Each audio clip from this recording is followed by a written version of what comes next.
This is a Film Stories original podcast. By all means, correct my pronunciation because I prefer to be corrected than to be continuously going, Susan Seidelman when it's Seidelman of Vicky Verky. This whole time, I thought it was Brady Corbett. And then I heard someone say Brady Corbet, and I was like, what? Like going all the way back to Vox Lux, I thought it was Brady Corbett. And his name is pronounced Corbet, and I'm like, what? So I get it. This is Writers on Film, the only podcast dedicated to books on cinema.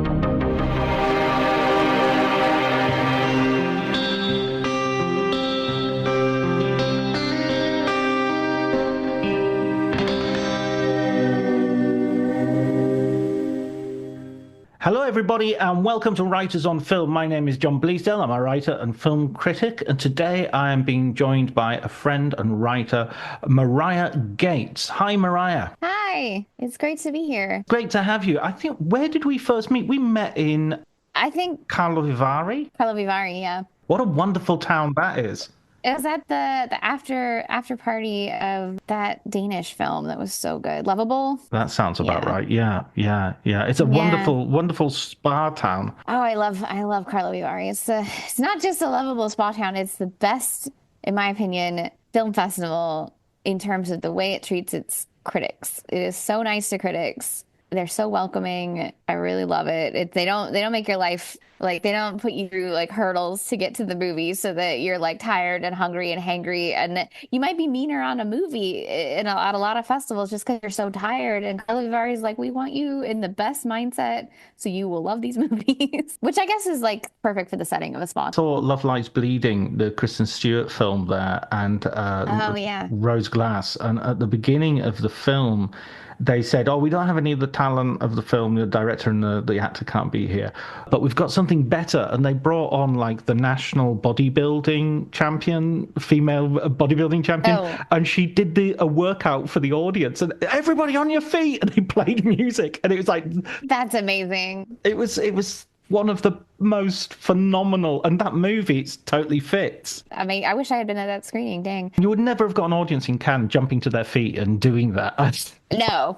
I mean, I can't. The Karlovy Vary really, like, just from the opening ceremony, it just gets you in this like amazing, quirky mood, and it never lets up the whole festival. Marya, you've written this wonderful book, Cinema Her Way, Visionary Female Directors. And the idea for this book, or the sort of inspiration of this book, came from you having a year in which you decided, that's it, I'm not going to watch films by anybody except female directors. Can you tell us a bit about that? Yeah, it sort of was a couple year process where I had seen a couple of documentaries, both directed by women, about, in particular, these documentaries were actually music documentaries, but they were both looking at sort of the ways that canons are built by exclusion a lot of times. One was about female jazz musicians.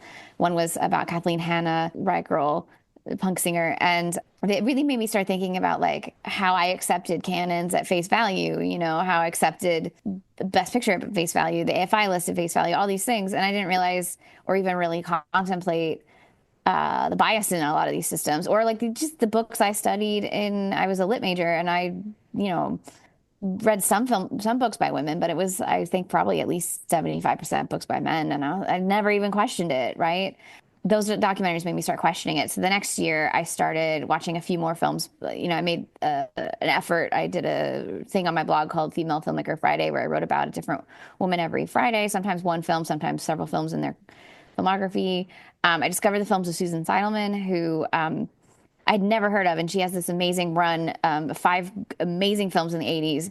Then she had a short film nominated for an Oscar. Then she directed the pilot of Second City. How had I never heard of her? How was she not talked about as one of the great filmmakers of that era? I truly don't understand it, other than the fact that every single one of her films are so distinctly about the experience of women around the same age as her, right? So at that same time, I saw a bunch of lists, most of which had maybe one film by a woman on it. And I was like, well, that's bullshit. Then there were counter lists, but it was always like IndieWire or somebody would do 10 female filmmakers you should know, and it would always be the same 10 names. Sometimes it would only be 5 names, but it would be the same, Jane Campion, Catherine Bigelow, Ava DuVernay, Sofia Coppola were out. And I'm like, okay, it's not, it's you have to point out the bias, you have to point out the sad numbers, but you can't just say, but now here are these 10 recommendations, and it be the same 10 women, because then all you're doing is continuing to perpetuate that there are only 10 women who've ever made films. Because most people need a little nudge, or they take the information, just like I did, at face value. And so if you're only presenting the same 10 women, then that just reinforces something that's not true. So I was like, well, if I do a 365, I can do, I did a few repeat filmmakers, but for the most part, that's I was aiming to do over 300 different women in a year. Older films filling up some gaps, newer films just to prove that, like, if you wanted to, you could go to the cinema and or VOD and or streaming. All the streaming was very new in 2015, and watch and have a fulfilling year of brand new films, all made by women. And so that's what I did. And so it was a little bit of discovery for me, a little bit of a challenge, and a little bit of a social protest of, like, it's possible, it's doable, these women exist. Why aren't we putting our money where our mouths are? I don't work at Warner Brothers. I did at the time, but I didn't work in casting. And I don't work at, I actually did. I worked at Rotten Tomatoes at the time, which was owned by Warner Brothers. But, like, we as viewers, as critics, as podcasters, as programmers, whatever, we can't do the hiring, right? But what we can do is supporting. And the fact of the matter is, I've said this for 10 years, and I'm a little disappointed that it hasn't really changed all that much, is that we can't change who's getting hired, especially in the Hollywood system. But I know for a fact, more women are making films at the lower level, especially on streaming, especially in independent film. They are still not getting the same coverage. They're getting the programming. At the time, Sundance was pretty good with films directed by women, but now Sundance is 50% directed by women. TIFF is 50% directed by women. These films exist, but the coverage is not there. The knowledge of, like, I think people are still more willing to take a risk on a first-time male director in terms of what they're going to watch at a festival than they are a first-time female director. See somebody like Alicia Rowicher have to break out on her 4th film in the United States. Like, I love it, and I'm glad that, it sold out. I think La Chimera played at a theater in New York for 5 months. Like, that's amazing. I wish they had had that same passion for her earlier films, Quite so. So all of that to say that, like, it's really, for me, I think the main thing I wanted from that project and from this book and from pretty much everything that I do when I am doing what I do in the world is to facilitate discovery, because I don't think there's any way to really change the situation other than awareness. Awareness, and then how to help people put that awareness into action, which is knowing the names to look for, knowing the films to look for. I have a newsletter where I tell people literally where the films are playing so they can just click a link if they live in one of those cities. And I hope that this book, even though it's 19 main interviews, there are a lot of other women in films mentioned. There's a whole appendix in the back with another almost 400 names. I hope it'll be a launching point for a lot of people to really address their bias, address their gaps in their knowledge, and feel excited to explore a lot of filmographies and a lot of careers of filmmakers that they either have never heard of, but like me, I had never seen, For a Year with Women, I had never seen any of Karan Kusama's. No, I guess I had seen not Girl Fight. I'd seen, what was the one I'd seen? Jennifer's Body. Who was I thinking of? I'd never seen from their filmography. Somebody on here. Oh, I think it was Betty Gordon. I'd never seen Variety. I'd never seen, I think, Sally Potter. I don't know that I'd seen any of her films, but I'd always heard of Orlando. Mira Nair, I think I'd seen Vanity Fair, maybe.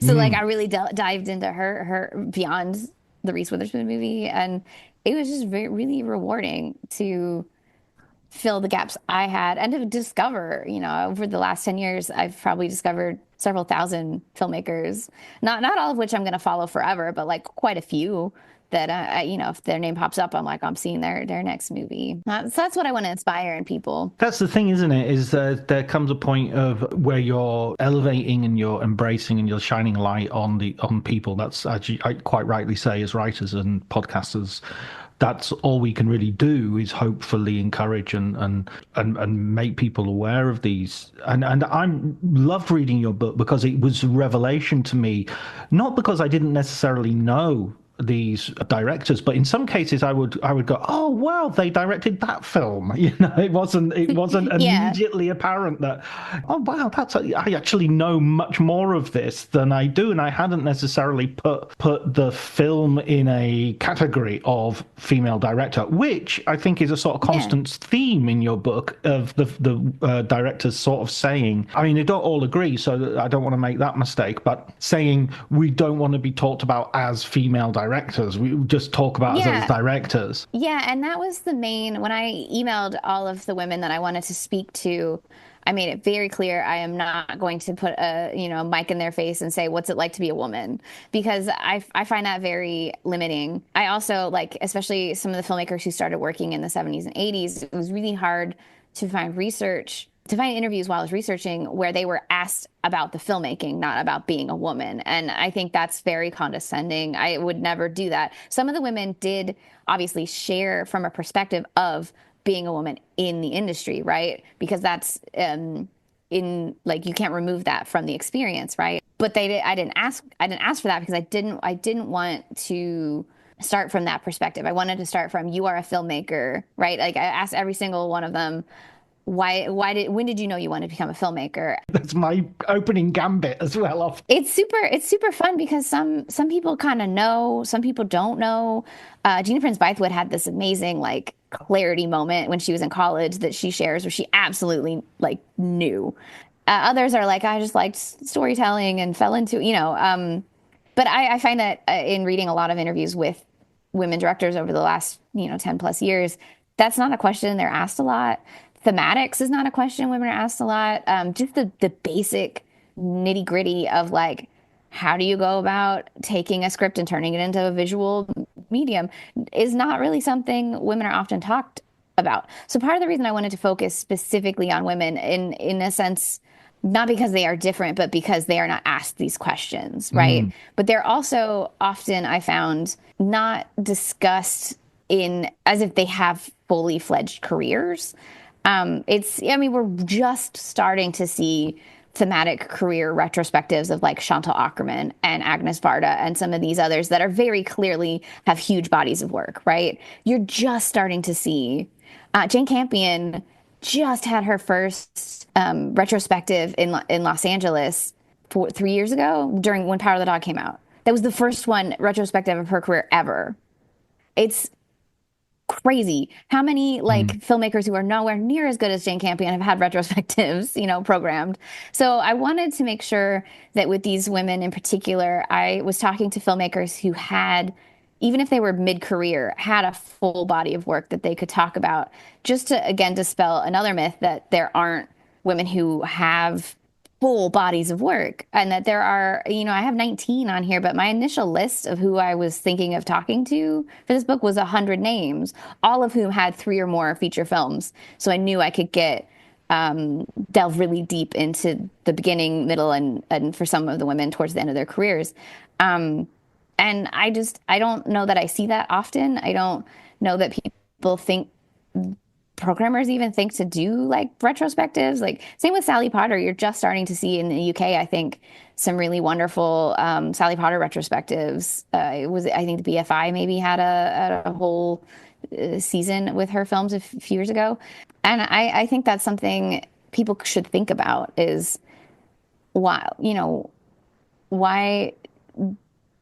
do you think, we can do a Michael Mann retrospective, but you don't think we can do a Susan Seidelman retrospective? Why are the films not looked at that way? Why are the filmmakers not looked at that way? And it is, I think, because of whether internal, purposeful, I don't know, a bias. I think because of the misinformation. I don't even think it's a malicious bias, to be honest. I do just think the headlines are so like prevalent of there's no women, and it's like, no, they are women. There's just there's just no support, and so I'm hoping to push against that. Yeah. I love the story that Gillian Armstrong tells, and I think this speaks to because on one level you've got a basic problem of a filmmaker or a situation of a filmmaker shooting a big scene, and they've got press coming on set, and Yeah. she's doing what every director does. I've been on a set. You don't see the director shouting at anybody. The AD No. shouts at everybody. The assistant director is that's what they're paid for. That's their job. And because that's what's happening, the press are like, oh, there's a guy directing this film for her. She's not actually doing it. Yeah. Yeah, because the press have no idea how it's actually done. Yeah. Well, some of the press. Yeah, some of the. I particularly liked, not liked because it was a really horrible thing to hear, but Gillian talking about how she knew that while she was making this film, because she was the first woman to make a feature film in Australia in decades, and the only one to make it within an industry, the women who had made it before her were independent filmmakers. She knew that if she failed, all women fail. But her buddies who all went to film school, they were all that first generation through the Australian film school. If Philip Noyce failed, Philip Noyce failed, right? If Peter Weir failed, Peter Weir failed. But all the other men were fine. If she failed, that was it for women. So she couldn't, she had this extra pressure on her. Yeah, she had this extra pressure on her. And I think she really rose to the challenge. She made a freaking amazing film. And has, obviously, I think Australia has a really rich history of women directors coming after her. But it's kind of scary to think if she had failed, like, would we have Jane Campion? Would we have, Jocelyn Moorhouse? I don't know. Like, it's hard to say. I know Jane Campion's from New Zealand, but she started working in Australia. So. I mean, that shows the importance of having a role model, and also it shows how perhaps change can come quicker than you expect, because as soon as you've got one, then you've got four, you know, and then you've got seven, and then you've got 18, Yeah, and I think part of the reason I wanted to make sure I had women who had started working as early as the 70s all the way through, I think the most recent debut was like 2012, was I wanted to see, I guess I didn't know if I would see it, but I was hoping maybe I'd see it, like the way that the various generations of directors inspired each other to keep going, because I just know from my own personal experience as a woman and girl growing up that whenever I saw a woman doing something, I was like, oh, okay, a woman can't do that. And I think by the time we've gotten to Gen Z, there's so few things women haven't at least one woman done that I don't know that the younger generation now even needs that as badly. I think there's obviously representation is still very important, but there's less of like, I didn't see it, so I didn't think I can be it. Like, I think I kind of love that Gen Z and Gen Z's kids that are starting to be born, which is terrifying. There's very few things girls are going to grow up thinking they can't do. And I grew up in the 90s. So because of a lawsuit that got dismissed, but like got a lot of press, the Hollywood studios were sort of pressured into hiring a lot more women for 2 decades, a decade and a half. So I grew up with that crop of directors. And so I also didn't really think, oh, this can't be done, because, I grew up with Penelope Spheris making films and Amy Heckerling and Nancy Meyers and Nora Ephron and like Penny Marshall, and like they were all working in the Hollywood system. But a lot of the women I spoke to came of age before that, right? They're the ones that sort of pushed that to be available. And then some of the later filmmakers that I talked to, I think some of them didn't see those films or I was always kind of, my mom was always making me read the credits, so I was always paying attention to who was directing. But I think even if you grow up with that, if you're not actually paying attention to who's making the films, you might not, especially with the Oscars being like what, at least in the United States, the Oscars are the pinnacle of what people are paying attention to movies, right? So if the bias falls into the Oscars and you'll just have Jane Campion for the entire 90s, it does seem like only maybe Jane Campion is the only one making films if you're a kid when you want to become a director. I mean, it's an interesting thing as well, though, that again, a sort of thing that crops up a number of times in your book is how some directors, especially because they're making independent movies, sort of rights issues, and films sort of disappear from circulation, Oh, they, yeah. so some steps forward slide back as well. I wanted to go on. I wanted to ask you something which is kind of like, it's 2 points. I hope I can formulate this into a coherent question. Here goes. So there's a great point that Alison Anders makes in the interview you did with her, where she's talking about watching a scene, and she's noticed that sort of passionate sex scenes become this sort of, they're tearing each other's clothes off. It's like and it's like, oh, what? There's no foreplay anymore. Is that what we're supposed to be? Is that what we're supposed to be doing? And I thought, oh, that's really interesting how that way of looking. I don't want to necessarily say it's a specifically male way of looking at something, but anyway, you're getting a different perspective on a phenomena, and it's an interesting way. And I just thought, if when you had your year of watching female directors, women directors making movies, did something sort of spring out at you that you were sort of thinking, oh wow, this is looked at in a different, or this Yeah. pops up much more common, or I haven't seen that for a few months, because that doesn't seem to be a particular concern of these filmmakers. Yeah, I mean, I absolutely did. I saw a lot less ogling of women, unless it was purposeful for actual sexual reasons, like a man wanting to hit on a woman or a lesbian wanting to hit on another woman. Like, if it was purposeful ogling, it was there, right? Character-driven ogling, I guess. But there was a lot less of that, like Michael Bay leering on Megan Fox's butt kind of stuff, right? Like, That's got to be the name of your next book, by the way. yeah. Character-driven ogling. So there was a lot less of like that, a lot more purposeful panning of women's bodies, if at all.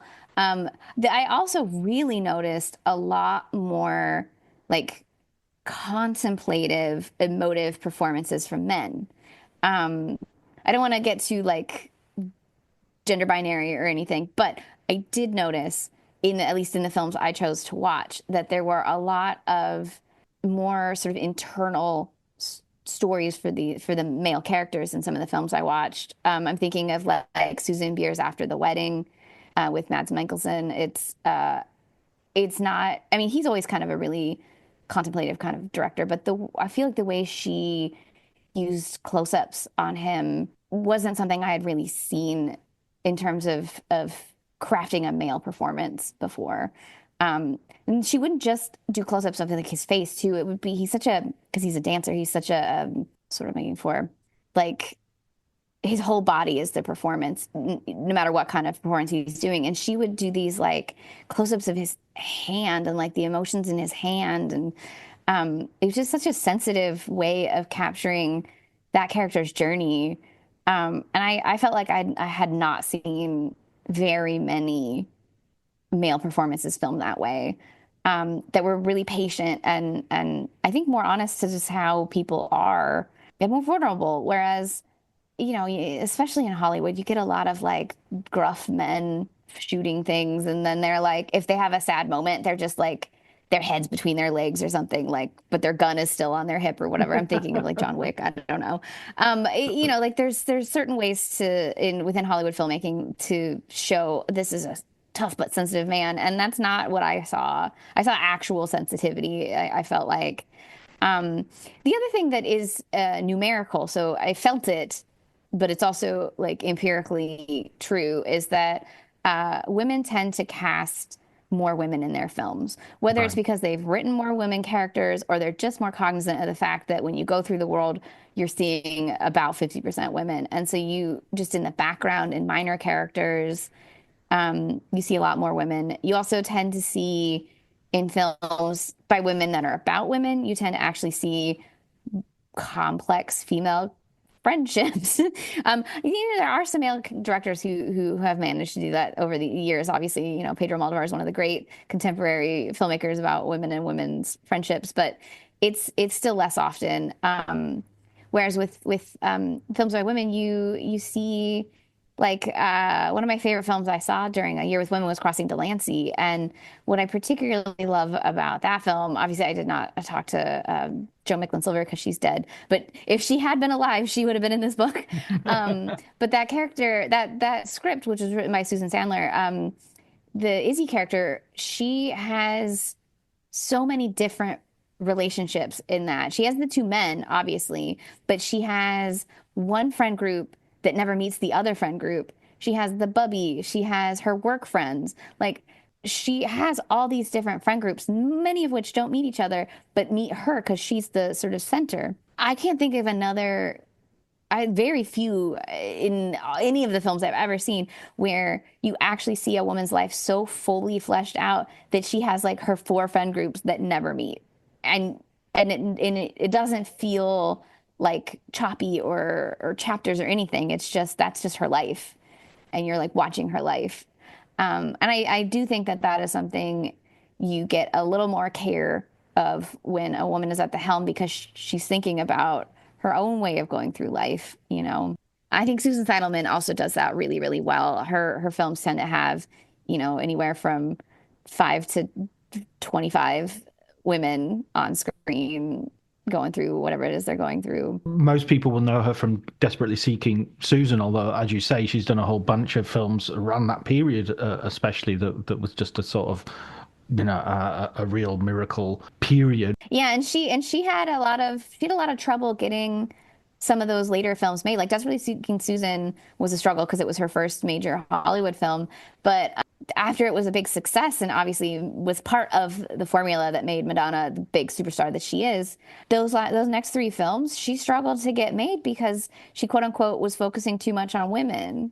And she's like, okay, but so you know, and then when both Cookie and She Devil didn't do as well as they should have, finding funding for her next few projects just became harder and harder. And she, you know, everything else she made pretty much was either independent or through television.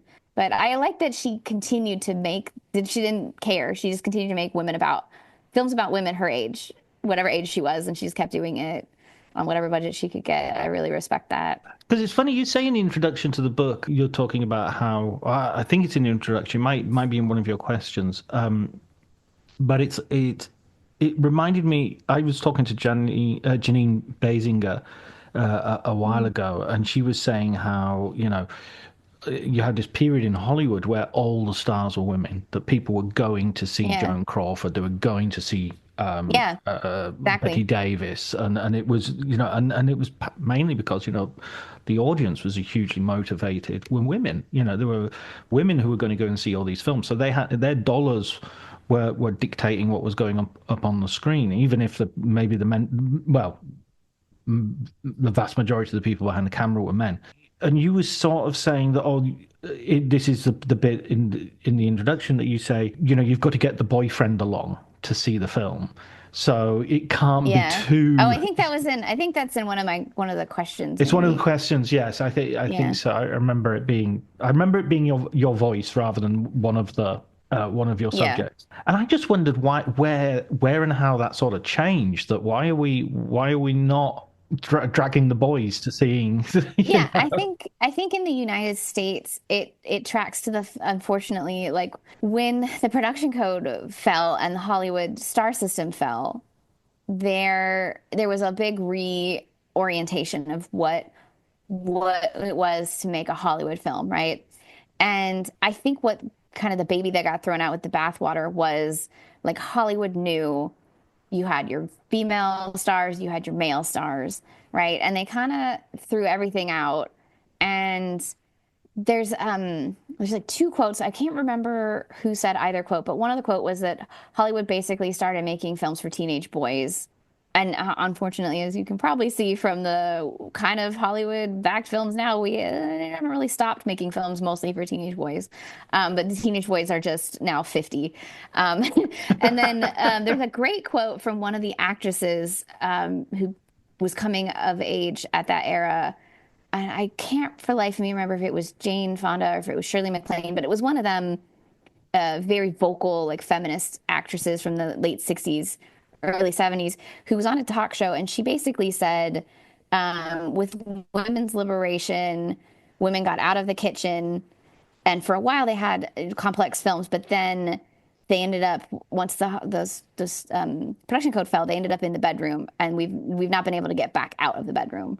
And I think what she was saying is essentially women, you know, during the production code, women got to be all these tough, amazing things, and sometimes those films would end with like them getting because a woman empowers emasculating, they would end up becoming married or whatever, and it's The domestication. yeah, they get domesticated, and that's like the whole plot, and that's depressing. There's way too many of those in the 50s. But once they had that liberation, instead of seeing like a woman just being the president of a college and that's her life, now she's being seduced, and now we're getting all these women that are just sex objects even more so than they ever were.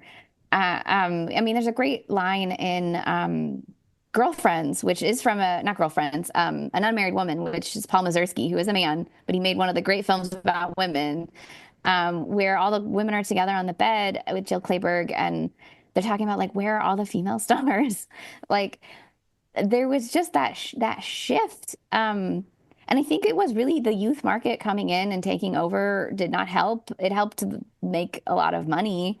And then you had these films that made a lot of money, and they were like Star Wars and Jaws and films that just didn't, other than Princess Leia, didn't really center women. And so Hollywood always tends to make decisions based on box office. And because the biggest box office hits keep being these films by, for, and about men, and women are more likely to watch films by, for, and about men than it seems to, at least in my experience, men to watch films solely about women. Unless it's like an art house film and you're an art house like kind of person, you might do it. But even today, some of my peers, I'll see them watch, you know, this fifth film from some shitty male director that they're like, maybe he'll get it this time.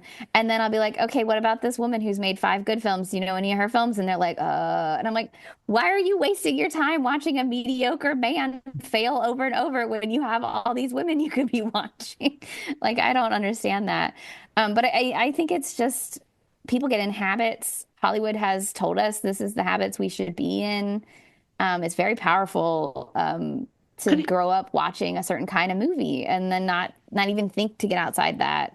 Is there a possibility as well that sort of like there's a kind of, it's a little bit like you mentioned right at the beginning of our conversation, so that when you sort of study literature, it's sort of like, let's look at all of these male authors and, oh yeah, there are these women who write about women, you know, and we'll look at them, but we'll look at them in the context of like, they're the vegetables of the bunch. They're the thing you do. You might get one Edith Wharton novel and be happy about that. You kind of do that thing of taking a deep breath before you do, because you're doing it because it's good for you. And I'm not in any way saying that Edith Wharton's an amazing writer, and you know, the female novelists of that period, you know, I sound like way too defensive saying that, but what I mean to say is, that's not how I'm suggesting that I feel, but it's almost how it's framed. That's what I'm trying to say. Yeah. So it's like, so it's kind of, it's not, let's watch The Hurt Locker. It's let's watch, you know, the Chantal Akerman film that won Sight and Sound's top poll, which I have to say, that sort of took the wind out of my sails a little bit, because I was thinking, there are so many better films by women than that one to have done. No, John Dielman was my number one. Was that your number one? Okay, let's fight. Yeah. Let's have a girl fight. Yeah, to quote Karen Kusama. When I got the invite, I was not expecting That's your first an invite. Yeah, it was my first ballot, and I was like, holy shit. But I was like, okay, I'm putting John Dielman on there, and then I'll figure out the other 9 from there. That was a film I saw during A Year with Women, and I was so blown away with everything that Chantal wanted to make you feel with that film. She wants you to feel what it was to be her mother. And I'm a big fan of films that she doesn't tell you how to feel, she makes you feel it. And I love films that make me feel something. And I don't feel like bludgeoned into feeling it, I just feel it, if that makes sense. And I think that's one of the things Ackerman is like was a master of is just she knows she's taking your time and she's taking your time. I kind of love that about her films.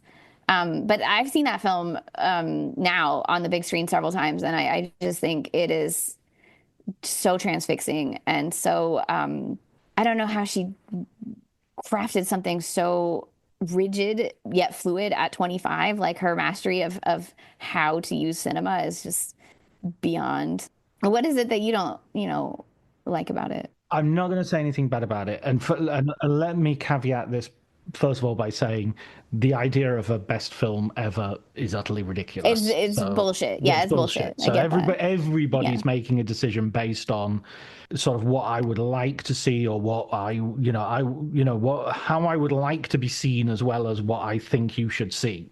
That's it's a recommendation. It's partly a self-portrait. Any of those lists, and I was distressed that at my top 10, I didn't have a single woman, to the point that I wrote a blog post entitled "Why I Didn't Put a Woman on My Top 10 List," and hopefully it was explanatory enough, or I don't know. It's an issue I haven't quite resolved yet.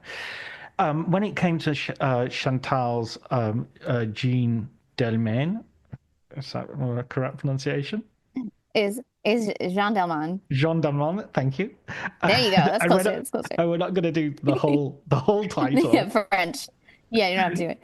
I mean, I get it. I like modernist filmmaking. I like a slow cinema. I understand the immersion. I understand that being a bit bored is the point. You're supposed to be sitting there being a bit bored. But I kind of also thought that there's an element in which Sight and Sound, a little bit like we were talking about the Oscars earlier, is kind of an advert for cinema. And you're kind of saying, watch this. This is something that will. And I think Jean Demain does that to a certain degree. It does it to a certain part of the audience. But I don't think it would do that. I don't think it's something that. And you could say, well, that audience is the readership of Sight and Sound, so yeah, let it be whatever. But it just felt to me a little bit. It just was like, I don't know if you're doing the film any favors. I don't know if I'm sitting down thinking, so this is going to be the best film according to Sight and Sound. Here we go. Yeah, but you could say the exact same thing about Citizen Kane, like. A lot of normies do not like Citizen Kane, and then they come out of it thinking it's the best film of all time, and they're like, "Fuck this film!" Like that has been my experience with Citizen Kane. When I tell people I love Citizen Kane, it's one of my all-time favorite films. I've seen it on the big screen like 8 times. I will, if it's playing, I'm seeing it. But I even in film school, I came across a lot of people who are like, it's fine. I don't think it's the best film of all time. I think any film, whether it's Aquaman, Hitchcock, Kane, whatever, the minute you call it the best film of all time, it's gonna have its haters. What I think is important about it hitting the number one spot, one, is that it just completely shook up that list, and that list had been really stagnant.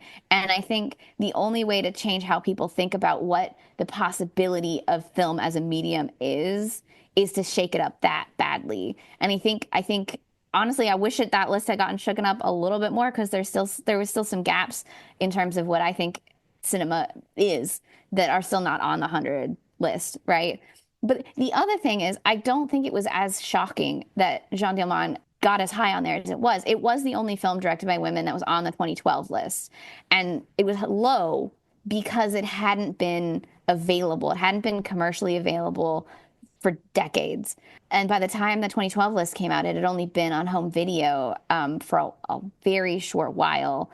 So more people had access to it, which I'm bringing this back to the point of the book. I think the more people have access to a film, any kind of film, the more likely they are to think more broadly about what film can be. And so Sight and Sound tends to the films that tend to top Sight and Sound are the most accessible films. Look at most of the lists, and it's things like Vertigo that has never fallen out. It's Rules of the Game. It's always been available, right?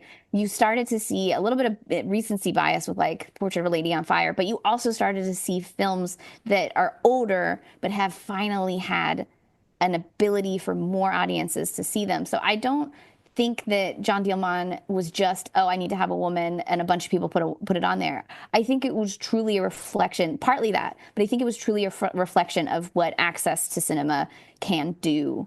And that film by 2022, not only had that film had that earlier DVD release, it had a Blu-ray, it had a new restoration, it had been playing, to my earlier point about Chantal Akerman, she had passed away, so there were retrospectives. So we think more people had just seen the film. And I think a lot of the discussion about what does this mean, and was it just a bunch of people putting one woman on the list, and of course that's the film. I think it's a little of all of that. But I don't think in the discussion after that happened, there was a lot of discussion about how access changes, because that's not the only film that access helped it. Julie Dash's Daughters of the Dust ended up on the list. That had also just had a restoration less than 10 years before the new Sight and Sound. More people were watching it. It was finally being discussed as not just one of the great independent films, but one of the great films, period, right? Cheryl Dunye's Watermelon Woman was in the top, I think it was like 130 or something, like barely missed out. That had just had a restoration and had just been starting to talk about it. So what I'm really curious to see is, like, John Dielman topping that list that year. Will it top again in 10 years? I'm not sure. What I think we will see, though, is a lot more women on that list solely because people are seeing their films. Not because they're trying to make a political statement, but truly they are seeing the films. The films are getting access. And having something like John Dielman top it pushes the distributors. It pushes the people making Blu-rays. It pushes everybody in the ecosystem to take more women filmmakers seriously. And so even though it was my number one film anyways, and I loved it, I love what it's going to do in terms of pushing what is discoverable for all audiences into a wider scope of films. That's my spiel. That's brilliant. Well, that's excellent. I consider myself told. But I understand. I don't want to feel like I'm a man. I don't want to say, like, people who didn't have films by women on their list is a bad thing. It is what it is. I also think, like, my whole list was films by women, partly because obviously that's what I do, partly because I think those 10 films that I chose are fucking great films. And what I think mostly still irritates me is that, and this has been the case the whole 10 years I've been advocating for women in film, is that there's always somebody coming in there being like, I don't care the person's gender, I just want a good film. And I'm like, okay, have you watched these films? And if you say that to the guy, it's usually a guy, no offense to the dudes out there, but it's usually some guy. And I'm like, okay, in the whatever film it is they're complaining about, or I curated a letterbox list of one film from each of these filmmakers, and several people were like, I don't care what the gender is. And I'm like, how many of these 19 films did you see? And inevitably they have not seen the film, and so they don't know if it's a good film or not, regardless. And I think one of the main things I've learned in both the scholarship, but also just like being a woman on the internet, is people don't know their biases. They don't know that they're missing something, right? And what I've heard from people who have picked up some of the challenges, whether it's A Year with Women or the 52 Films by Women, or just approaching a film festival and thinking, I'm going to try to see half the films directed by women, right? They'll go back and look at their previous festivals, and they go, oh, wow, I didn't pick any women, and I didn't even know. Like, they didn't mean to not pick any women. They just didn't. And I think that's usually what happens. It's rarely out of malice. It's mostly out of, I just didn't even realize I wasn't even trying. And so, it's less about, like, these are better. Great quote from Gene Siskel, the late, great Gene Siskel. Love him or hate him, he had some really interesting things to say about film. And he actually he didn't program, but he initiated the first women's film festival here in Chicago. And it was because he'd seen a French-Canadian film, randomly when he was out of town. And the way that the filmmaker had filmed, it was called Dream Life. And the way the filmmaker had filmed this one scene was a scene he'd seen before in a bunch of films by men, but he'd never seen it from the perspective of the female character. It was like women getting hit on, but she filmed it from in the car with the women. And it made him realize how many perspectives in film had he not seen, because he'd only seen it from the male perspective. And so he's like, I want to see more films by women, not because they're better, but because they're going to be slightly different. Yeah. And I think that's the main point I've been trying to make is I'm not saying these women are better filmmakers. In some cases, yes, they are empirically better filmmakers than men that people focus on. But that's not the point. It's going to be different. And so I tend to watch as many films with women as I can, whether I think the film's going to be good or not, because I don't care if it's not going to be good. I want the women to have a chance to make another film. And, there's been enough men making films. We need to swing it a little bit that way, because the men are still going to be making films. They're not going to struggle. They'll be fine. Don't worry about us. We'll be okay. I don't worry about them. No. I mean, I just pulled up the post that I did, because I was suddenly had a horror that you would visit the blog and you would see it say like, I like Woody Allen and I would Louis never. CK, I would never. And now I've remembered my defense, because it's not a defense. It's me saying the subtitle of the post. It's on Substack if anybody can stomach, apparently, a terrible blogging platform. The subtitle is called An Attempt at a Rectification. And then I talk about the various sort of quibbles and all the rest of it. And I put up quite a staunch argument. And then towards the end, I say, and then I realized Clueless. Clueless by Amy Heckerling is one of my favorite films ever. What the fuck? How would I not put Clueless? I mean, I'd need to lose Shoah or Blade Runner. I had considered Jane Campion, but Clueless is definitely in my top 10. Honestly, I left Clueless off because... What were you thinking? No, I thought it was safe. I truly thought... Oh, right. Yeah, because when I had done during A Year with Women, I did a poll, and it ended up being 103 films because there were some ties. I don't like it when people do a tie, and so they're like 97 3 times or whatever. I'm like, no, if there's ties, it's going to be a little more than 100, and that's what I did. So Clueless topped the list. I ended up on what is that horrible blogger guy? Jeff Wells. I ended up getting this horrible email from Jeff Wells. I don't know if you know him across the pond. I don't know. He's the worst. I know him by sight. I've seen the back of his head on numerous occasions. I'm sure some listeners are triggered. I got a horrible email from him about like, why is Clueless topping this list? And quite honestly, I gave him an answer of, I think it's about accent. I think that's one of the truly great films by women that most people have seen because it was made in the Hollywood system and it has never been inaccessible.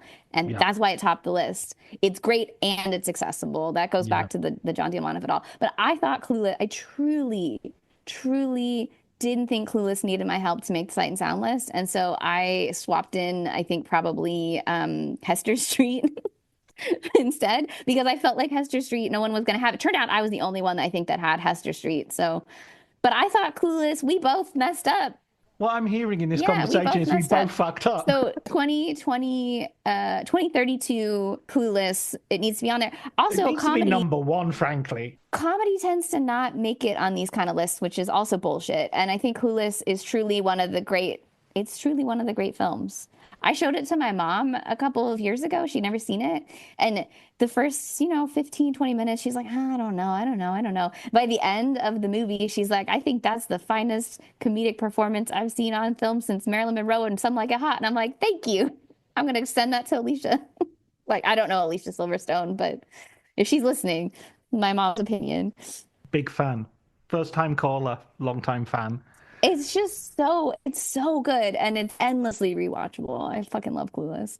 I actually tried to get Amy Heckerling in the book, and I emailed with her assistant for six months, but she's a very busy woman, and I was not able ultimately to get on her schedule, which was a shame because I really just wanted to talk about Clueless. But I think she's a filmmaker who probably doesn't necessarily need my help to. Like, people know her, so or you should. If you're listening and you haven't watched Clueless, like, just pause it and watch Clueless and then come back. to the Exactly. podcast. I completely endorse that message. No, Yeah. absolutely. I only saw it about 4 or 5 years ago. It was very recent compared to when. Oh, wow.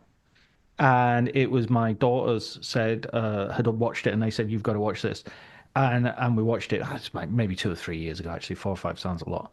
And so we watched it, and I was knocked out by it, and I was like Yeah. saying how good it was, and they just thought I was taking the piss. They weren't trusting me at all. I was going that Oh, I was saying like that's like a 5-star classic. That is one of the best comedies I've ever yeah. seen.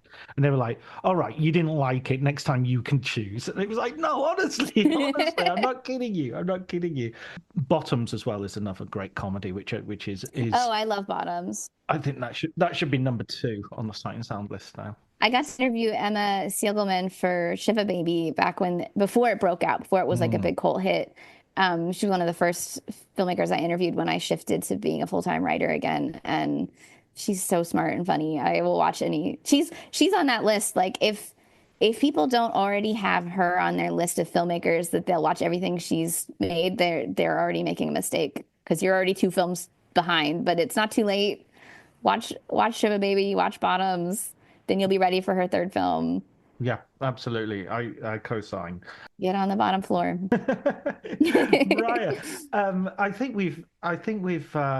I mean, this book is great. It really Thank you. revived my my interest in a lot of filmmakers I already knew about.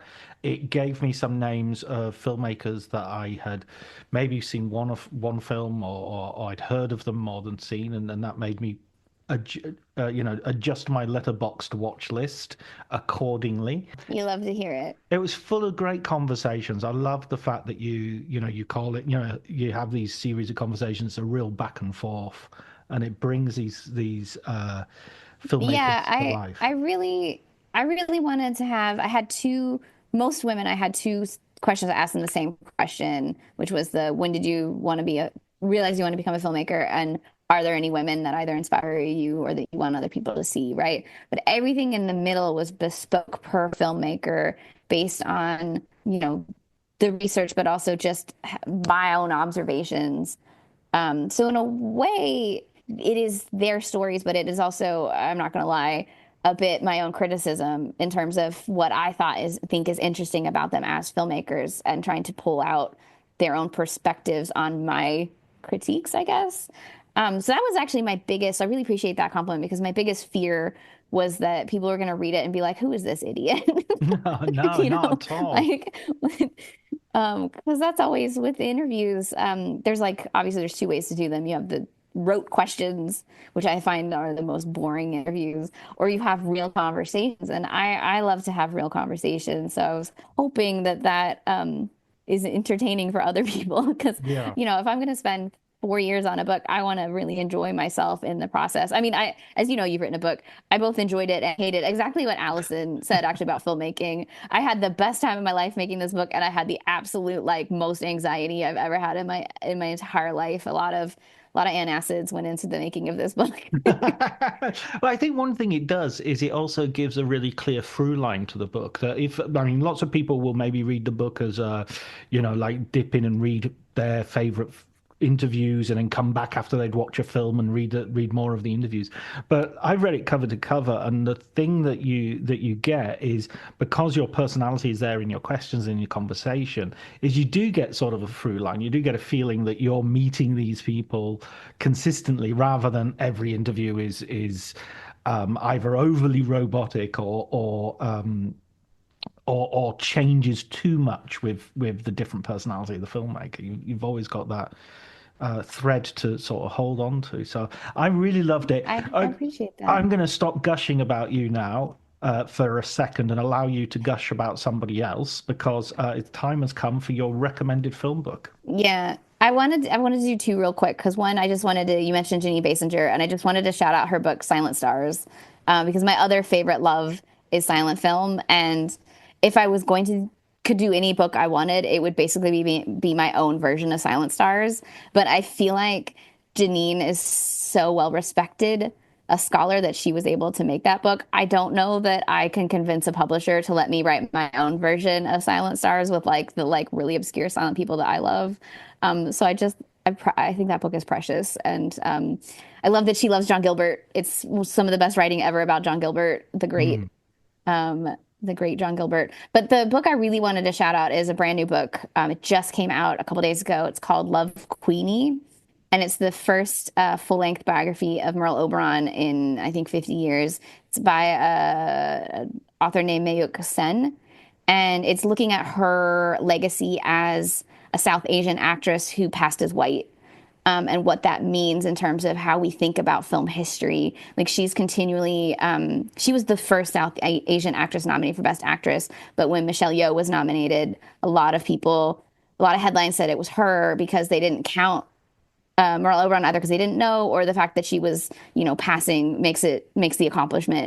diminishes the accomplishment, which I think is bullshit. And Merle's one of my like all-time favorite actresses of any generation, period. So the fact that there's a whole biography of her.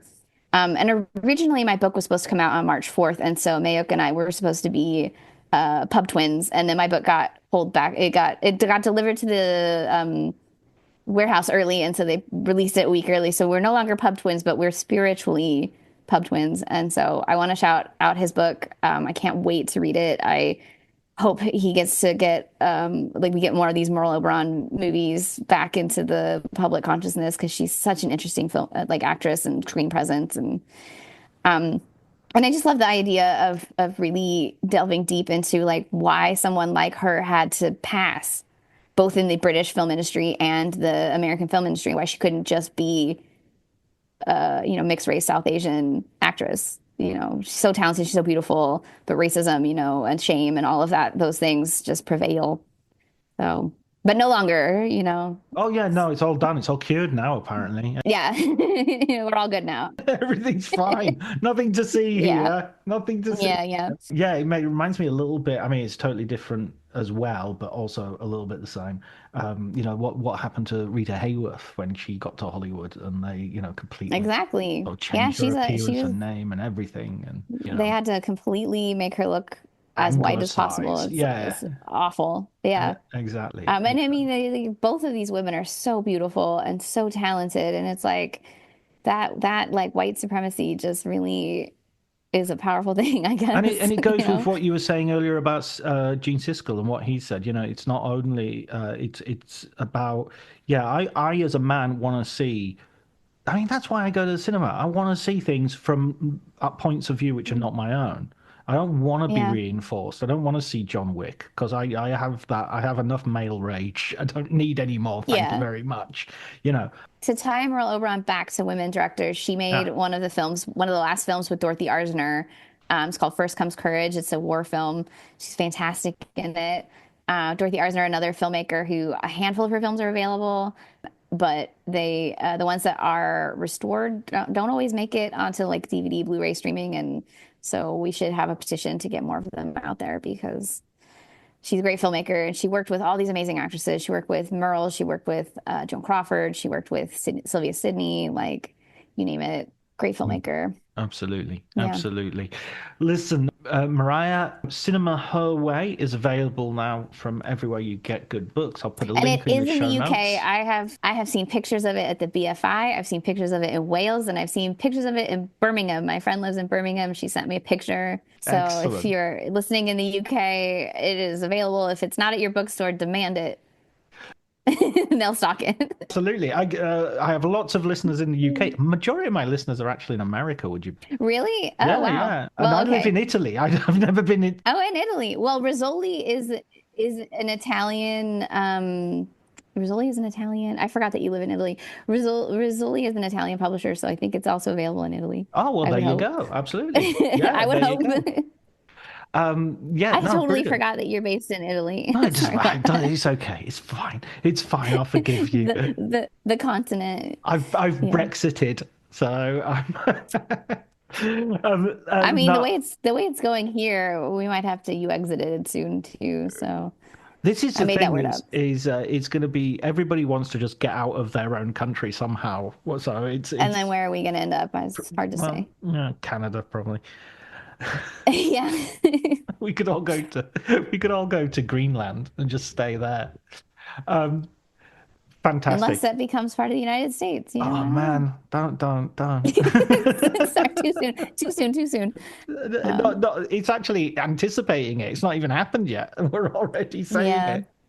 No, let's Yeah. hope things change for the better. They've got to, and while they, until then, cinema, music and books, Yeah. That's what I do. That's what I right? focus on. and lovely conversations. Thank you. Which is my other favorite thing. Yeah, thank you, Marya. I really enjoyed talking to you today. Thank you for having me.